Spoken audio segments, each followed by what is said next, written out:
К данным по коронавирусу в Коми за сутки плюс 284 новых случая заражения COVID-19 выздоровело больше 350 человек. В активной фазе с каждым днем все меньше, теперь это 3152 пациента. И еще важная информация.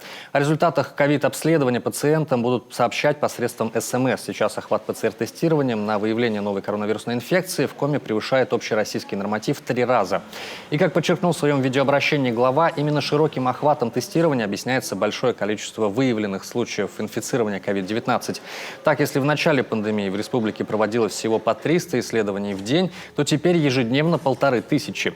Всего же ежесуточно медики забирают 4-5 тысяч мазков. Материал направляют как в республиканские лаборатории, так и в сторонние организации для оперативности в постановке диагноза.